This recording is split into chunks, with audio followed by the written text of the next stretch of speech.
So hello hi, नमस्कार, आदाब।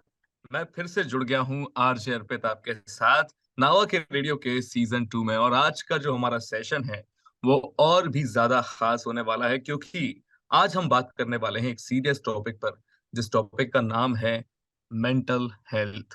तो भाई, इस टॉपिक के साथ हमारे साथ जो शख्स जुड़ी हैं उनका नाम है Samindra Sawant. Am I correct ma'am? Hello, नमस्ते। जी।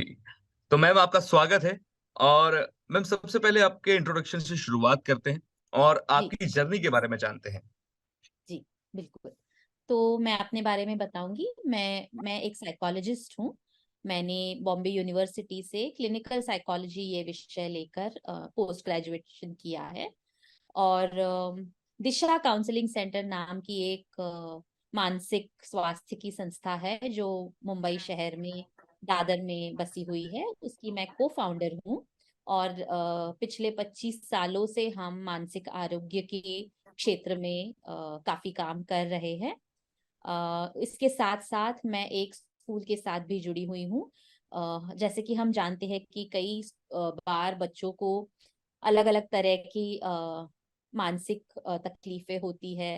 बच्चों को पढ़ाई से लेकर तकलीफ़ें होती है, या कभी-कभी इमोशनल डिफ़िकल्टीज़ होती है। कुछ बच्चे, जैसे आप हम जानते हैं कि एडीएचडी उनको होता है, अध्ययन अक्षमता जिसे कहते हैं, कि वो ज़्यादा देर एक जगह बैठ नहीं सकते या पढ़ाई नहीं कर सकते, जिनको लर्निंग डिसेबिलिटी या डिसलेक्सिया होता है।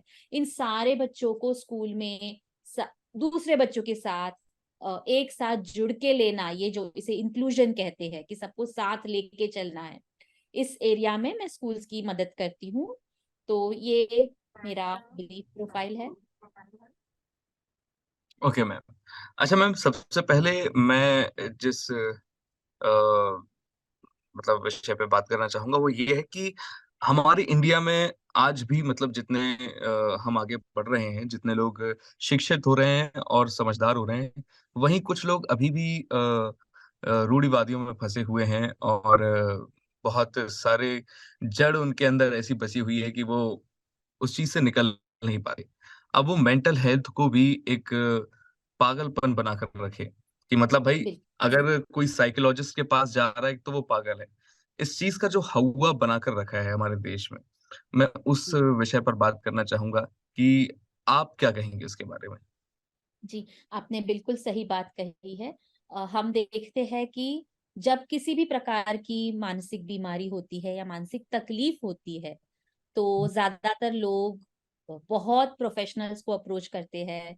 कभी ज्योतिषी के पास जाएँगे, कभी कोई फ़ैमिली में बड़े-बुज़ुर्ग जो होते हैं, उनकी सलाह लेंगे, कभी तांत्रिक के पास जाएँगे, मंदिरों में जाएँगे, हर जगह जाएँगे। जब कहीं पे कोई इलाज नहीं होता, तब वो या साइकियाट्रिस्ट के पास या साइकोलॉजिस्ट के पास अप्रोच करेंगे। मतलब अभी भी मानसिक बीमारी है या मानसिक तकलीफ है, तो उसके लिए सही प्रोफेशनल के पास हमें जाना चाहिए। ये हमारा ऐसी सोच हमारी नहीं है। एक स्टिग्मा जिसे हम कहते हैं, कि अगर हमें मनोवैज्ञानिक के पास जाना है, मतलब जैसे आपने सही कहा, हम पागल तो नहीं हैं। लोग क्या कहेंगे, लोग क्या सोचेंगे, इस बारे में बहुत ज़्यादा अभी भी हमारे समाज में लोग सोचते हैं। लेकिन ये बात ज़रूर कहूँगी कि ये बात अभी थोड़ी-थोड़ी बदल रही है।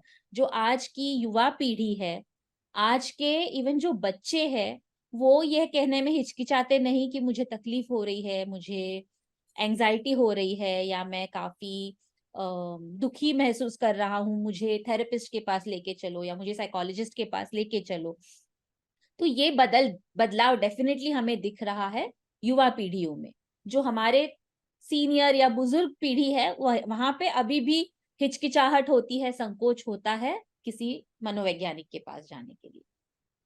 जी। अच्छा मैम, ये तो बात बिल्कुल सही है। लेकिन मैं आपसे पूछना चाहूँगा कि जैसे आप लोग इसका एक तोड़ तो कर रहे हैं कि भाई आप स्कूल्स को सपोर्ट कर रहे हैं और जितने भी मेंटली डिस्टर्ब बच्चे हैं या फिर डिस्टर्ब ना बोलें तो वीक बच्चे हैं, उनकी हेल्प कर रहे हैं। और या फिर हम उन्हें वीक भी ना बोल के, डिस्टर्ब भी ना बोल के उन्हें अलग बोलेंगे हम सबसे, जी, मतलब नॉर्मल से अलग बोलेंगे, यूनिक बोलेंगे तो वो ज़्यादा बेहतर होगा। तो जितने भी यूनिक बच्चे हैं, उनकी आप मदद कर रहे हैं और उनको एक सही राह बता रहे हैं। जी, अब मैम ऐसे में हम एक इनिशियल लेवल पर क्या ऐसी चीज़ कर सकते हैं कि लोगों के बीच ये ईज़ी हो जाए? कि जैसे कि मुझे कोई प्रॉब्लम है, मान लीजिए कि मैं डिप्रेशन में हूँ, मुझे कुछ समझ में नहीं आ रहा कि मुझे क्या करना चाहिए, मैं अपनी प्रॉब्लम को सॉल्व नहीं कर पा रहा हूँ। तो मेरे लिए ये नॉर्मल हो जाए कि मैं किसी साइकियाट्रिस्ट के पास चले जाऊँ या फिर किसी साइकोलॉजिस्ट के पास चले जाऊँ, ताकि मैं जी। बातचीत कर सकूँ। बिल्कुल, बिल्कुल। तो जैसे आपने अभी कहा, सबसे पहले तो इस बारे में खुलेआम बात होना ज़रूरी है। जब हम अगर हमें डायबिटीज़ होता है, तो हम ये नहीं सोचते कि मैं सामने वाले को कैसे बताऊँ मुझे डायबिटीज़ है। लेकिन अगर हमें डिप्रेशन है या हमें एंग्ज़ायटी है, हमें पैनिक अटैक्स आ रहे हैं, तो हम 10 बार सोचेंगे कि मैं कैसे बोल सकता हूँ, क्या सोचेंगे लोग? तो इस बारे में खुलेआम बात होनी बहुत-बहुत ज़रूरी है। दूसरा जो आपने अभी कहा कि हम नहीं कहेंगे कि मेंटली वीक है या मेंटली डिस्टर्ब्ड है या मेंटली इल है। कोई ना कोई तकलीफ है, जिसके लिए हमें मदद की ज़रूरत है और उसमें कोई वीकनेस नहीं है। जिस तरह से शारीरिक बीमारी हो सकती है और उसके लिए हम उसका इलाज करते हैं, उसी तरह मानसिक बीमारी भी हो सकती है और उसका भी इलाज है। और मानसिक आरोग्य के बारे में जब हम बात करते हैं, तो मानसिक बीमारी उसका एक एक्सट्रीम पहलू हुआ। लेकिन कई बार ऐसे होता है कि आजकल की ज़िंदगी में इतने ज़्यादा स्ट्रेस है, हम सभी गुज़र रहे हैं स्ट्रेस से। बहुत बार हमारे रिश्तों से लेकर, हमारे रिलेशनशिप से लेकर हमें तकलीफ होती है, या प्रोफेशनल या करियर से रिलेटेड कुछ समस्याएँ होती है, चैलेंजेस होते हैं। उस समय हम स्टक महसूस करते हैं या हमें ऐसे लगता है कि इसमें से मैं कैसे अपने आप को बाहर निकालूँ? मुझे तो कोई रास्ता नहीं दिख रहा। तो उस समय जब हम किसी तीसरे आदमी से, जो प्रोफेशनल है, जो ट्रेन्ड है, जो ऑब्जेक्टिवली आपकी समस्या समझ के, आपका व्यक्तिमत्व समझ के, आपको ही अपने सॉल्यूशंस निकालने में मदद करे, उसमें कोई हिचकिचाहट या कोई वीकनेस नहीं है। ये जब हम सब समझ पाएँगे, तब जाके धीरे-धीरे ये बातें चेंज होगी। तो सबसे पहले तो है कि अवेयरनेस, लोगों में जागरूकता होना ज़रूरी है कि मानसिक आरोग्य और शारीरिक आरोग्य दोनों साथ-साथ चलने चाहिए, और उसके लिए हमें जो बन सके हमें करना है, और उसमें कोई हिचकिचाहट नहीं है।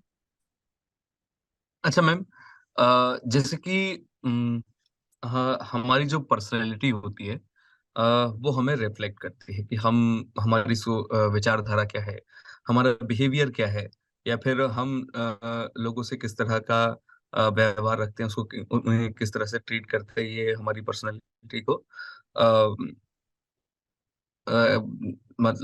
एक्सप्रेस करता है और या फिर दिखाता है, शो करता है कि भाई हम किस प्रकार के इंसान हैं।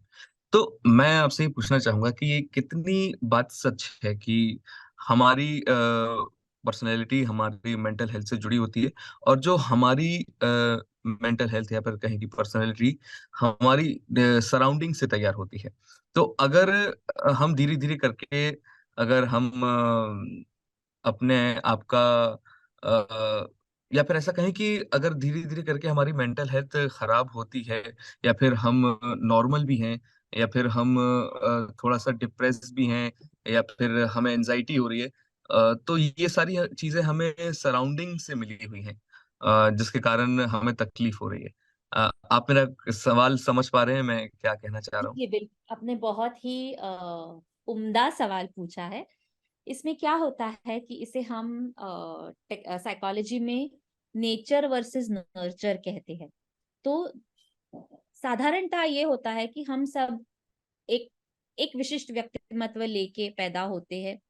तो नेचर मतलब जो हमें प्रकृति से, निसर्ग से, ईश्वर से जेनेटिकली जो हमें मिला है, जैसे जिस तरह हमारे आंखों का रंग, हमारी स्किन का कलर, हमारी ऊंचाई, ये सारी चीजें जेनेटिकली हमें हमारे माता पिता से, हमारे पूर्वजों से आती है, उसी तरह जो मानसिक व्यक्तिमत्व से जुड़े हुए कुछ गुण हैं या दोष है, जो भी हम उसे कहे, वो हमें जेनेटिकली तो डेफिनेटली आते हैं। तो नेचर प्लेज इट्स रोल।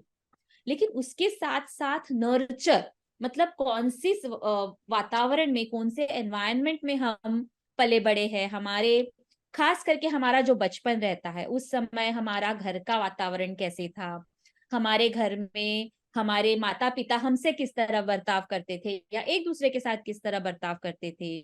कभी हमसे गलती हो गई तो हमें किस तरह का रिस्पॉन्स हमारे सराउंडिंग से मिला, जैसे फैमिली है, स्कूल है, टीचर्स है, जिस समाज में हम रहते हैं वो समाज है, ये होता है नर्चर।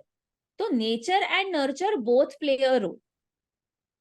और फिर आगे चल के जो स्ट्रेसेस लाइफ में आते हैं, तो अगर मेरा व्यक्तिमत्व ऐसा है कि मैं हर बात को बहुत दिल से लगा लेती हूँ, हर बात के बारे में बहुत ज्यादा सोचती हूँ, और मेरे माता पिता भी ऐसे थे कि कभी भी कोई गलती हुई तो हमेशा कहते थे तुम्हें सोचना चाहिए, तुम अपना आप खुद सोचो कि ये किस तरह से तुम्हारे हाथ से ये गलती हो गई। तब जब आगे चल के चलो समझ लो हम किसी बहुत महत्वपूर्ण एग्जाम में अच्छे गुण नहीं ला पाए, तो उसका इम्पैक्ट हम पे अलग होगा। लेकिन अगर मेरा स्वभाव ऐसे है कि मैं सोचती हूँ ठीक है आज हो गया, कल अलग तरीके से कर लेंगे, बहुत ज्यादा देर किसी बात के बारे में नहीं सोचना, हर चीज को लाइटली लेना, अगर मेरा व्यक्तिमत्व ऐसा है, मेरे घर का वातावरण भी ऐसे है कि आप अचीव करो नहीं करो चलो कोई बात नहीं आप खुश रहो, तो तब जब मुझे सेटबैक आएगा तो मैं उसे अलग तरीके से हैंडल करूंगी। तो हमारा व्यक्तिमत्व और हमारे जो सराउंडिंग्स है जिसमें हम पले बड़े हैं, ये दोनों इकट्ठे आते हैं, और जब कभी कोई भी कॉन्फ्लिक्ट या स्ट्रेस होता है लाइफ में तो उस समय ये उभर के आता है। ये हुआ जो आपने जो सवाल पूछा कि हमारा इनबॉर्न कितना रहता है और एनवायरनमेंट से कितना अफेक्ट होता है। लेकिन उसके साथ साथ एक ये भी बहुत जरूरी है कि जो मानसिक बीमारियां जिन्हें हम कहते हैं, जैसे कि डिप्रेशन है या एंजाइटी है या स्किजोफ्रेनिया है, इनमें कई बार न्यूरोट्रांसमीटर्स या न्यूरोकेमिकल्स का भी फर्क पड़ता है, जिसे हम थैंक्स टू मुन्ना भाई एमबीबीएस केमिकल लोचा कहते हैं आजकल हम जानते हैं। तो न्यूरोकेमिकल इम्बैलेंसेस की वजह से भी हमें इस प्रकार की मानसिक बीमारियां हो सकती है। We may have had the best of childhoods, we may have the best of positive strong qualities, लेकिन अगर न्यूरोकेमिकल इम्बैलेंस हो गया तो हम बीमार पड़ सकते हैं। ओके मैम, आपकी एक बात से मुझे एक चीज स्ट्राइक हुई कि मेरा एक फ्रेंड है, अभी अभी उसने होम्योपैथी का ट्रीटमेंट चालू किया है, और उसे कुछ फिजिकल ही चीजें हो रही थी। मुझे नाम तो याद नहीं है उसने मुझे क्या बताया था, लेकिन मैं उससे जब मैं बातचीत कर रहा था कि भाई होम्योपैथी में भी मैंने कभी ट्रीटमेंट नहीं कराया था, तो अ, ऐसे ही एक्सपीरियंस के लिए मैंने कि भाई तुम्हारा कैसा क्या रहा बताओ मुझे भी। तो उसने मुझे शेयर किया कि उसकी जो बीमारी है वो असल में दिख तो फिजिकली रही है, हम्म। उसे यहाँ पे गिल्टियां हो रही थी, तो उसके उसमें वो बहुत परेशान था, धीरे धीरे बढ़ रही थी। तो डॉक्टर ने कहा कि तुम्हें ये बीमारी दिख रही है कि भाई तुम्हें यहाँ पे गठा रही है, और ये सामने तुम्हारे हाथों में दिख रही है, तुम्हारे पैर में है, गर्दन पे, पीछे पीठ पे। तो ये तुम्हें फिजिकली दिख रही है, लेकिन ये फिजिकली है नहीं, ये तुम्हारी मेंटल प्रॉब्लम है। तो फिर उसका एक अलग ट्रीटमेंट उन्होंने चालू किया। अब वो फ्रेंड से मैं इतना पूछ तो नहीं पाया, उसने जितना बताया उतना ही सुन पाया, लेकिन मैं आपसे जानना चाहूंगा इस बारे में कि ऐसा कैसे होता है कि आपको कोई बीमारी दिख रही है फिजिकली है, लेकिन वो उसका कनेक्शन मेंटली भी होता है, तो इसके बारे में कुछ बताइए। तो जब हम किसी भी मेंटल तकलीफ से गुजरते हैं तो हम इमोशंस एक्सपीरियंस करते हैं। कभी गुस्सा हो सकता है, कभी डर हो सकता है, कभी घृणा हो सकती है किसी और के लिए, या कई बार अपने आप के लिए, अगर हमें किसी चीज का बहुत बड़ा गिल्ट है या किसी बारे में बहुत हम अपने आप को शर्मिंदा महसूस करते हैं, और बहुत समय तक, सालों तक हम वो इमोशन दबाए रखते हैं, क्योंकि उस भावना को, उस इमोशन को फेस करना बहुत हमारे लिए कठिन है, बहुत पेनफुल है। तो हम सोचना ही नहीं चाहते उसके बारे में, तो उसे हम सप्रेस करके रखते हैं। कोई भी इमोशन जब सप्रेस होता है तो वो कहाँ सप्रेस होता है? कहीं ना कहीं हमारे सिस्टम में, हमारे शरीर में वो सप्रेस होता है। और जितना भी हम सप्रेस करें, कहीं ना कहीं उसे किसी ना किसी तरीके से तो एक्सप्रेस होना ही है। तो जब हम उसके बारे में बात नहीं करते या अपने आप से उसके बारे में सोचते नहीं है, रिफ्लेक्ट नहीं करते हैं, तो वो कई बार शरीर के थ्रू एक्सप्रेस करते हैं। It is our bodies way of saying तकलीफ में हूं, मेरी तरफ ध्यान दो। ओके। पर हम बड़े ये नहीं समझ पाते बहुत बार। बड़े अच्छे से समझाया मैम आपने, मैं समझ गया। और मैं शायद अपने दोस्त को भी ये चीज़ बता पाऊँ, अब शेयर कर पाऊँ। इसके लिए बहुत-बहुत शुक्रिया। तो मैम अब हम बात करते हैं कि जो अलग-अलग मेंटल लेवल अ, बीमारियाँ होती हैं, जैसे हम्म। कि एंग्ज़ायटी हो गई, डिप्रेशन हो गया, आपने शिज़ोफ्रेनिया की बात की, और भी चीज़ें होंगी, शायद मुझे नाम नहीं पता होंगे। जी। लेकिन मैं आपसे ये पर्सनली पूछना चाहूँगा कि भई अ, आप अगर इन चीज़ों के शिकार हो गए हो, तो आप बिल्कुल खुले दिल से डॉक्टर के पास जा सकते हो, कंसल्ट कर सकते हो। लेकिन मैम इस चीज़ से बचने के लिए या फिर हम इन सब बीमारियों से ग्रसित ना हों, इसके लिए हमें क्या करना चाहिए? मतलब बेसिक चीज़ें अगर आप बता सकती हैं कि किस तरह से हमें अपना वातावरण मेंटेन करना चाहिए, आस-पास के लोग कैसे रखने चाहिए, या फिर हमें जी। अपनी सोच और विचारधारा को किस तरह से जी। परिवर्तित करना चाहिए कि हम एक पॉजिटिव एनवायरनमेंट क्रिएट कर सकें और नेगेटिविटी को हम अपने आप से दूर रखें? जी। तो इसको मैं दो हिस्सों में इसका जवाब देना चाहूंगी। जो आप पूछ रहे हैं, सबसे पहले मैं कहूंगी कि ये हम मेंटल हेल्थ के बारे में बात कर रहे हैं।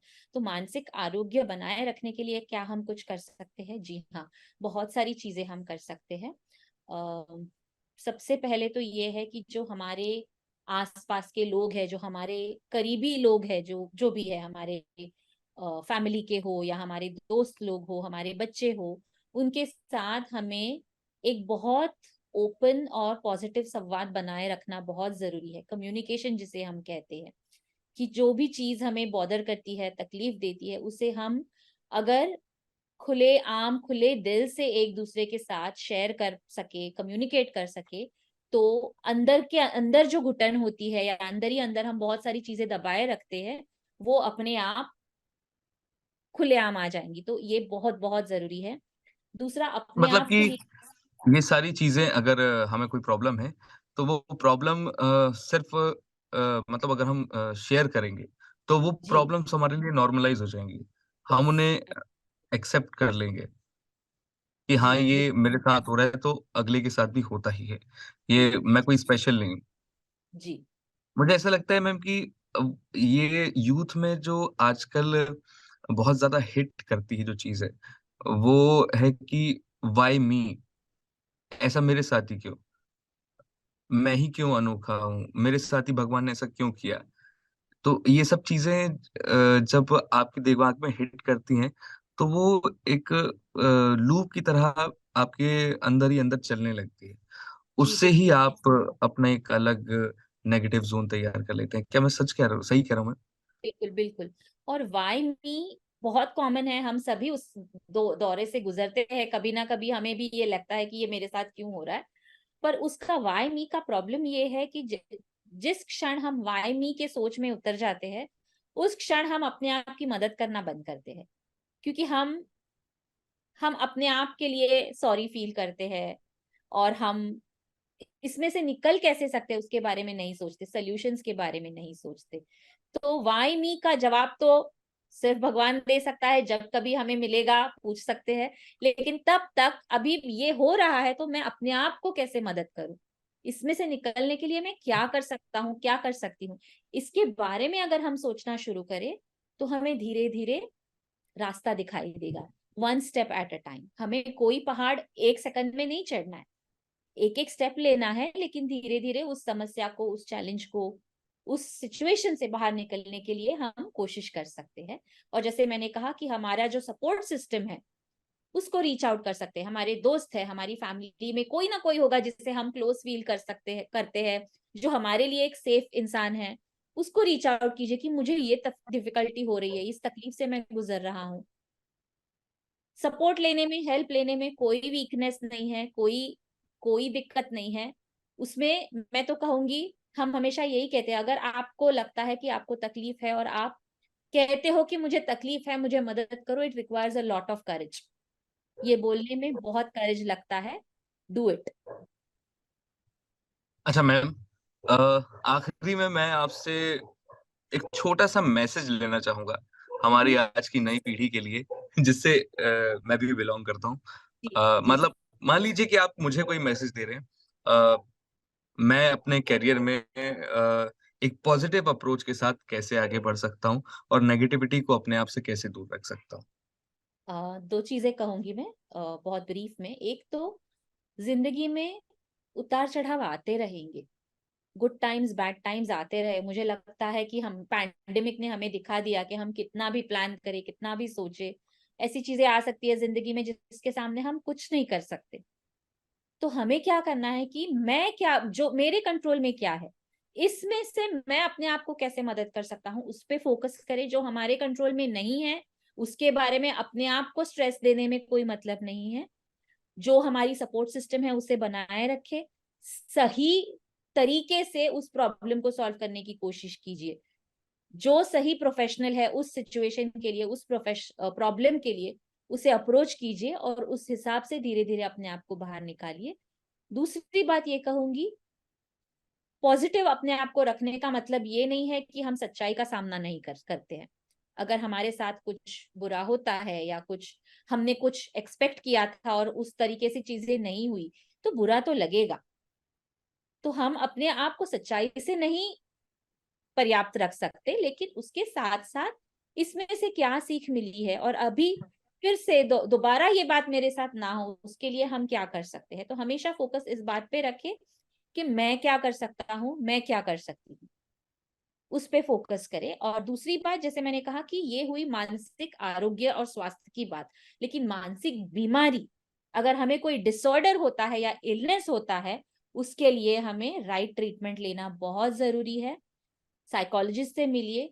कई सीवियर मेंटल इलनेसेस के लिए दवाई लेना अपरिहार्य है। आपको अगर कोई सीरियस मेंटल इलनेस है तो आपको दवाई लेनी पड़ेगी। आप ऐसे नहीं सोच सकते कि मैं अपने आप को मैं स्ट्रांग बनूंगा और इस बीमारी से निकलूंगा।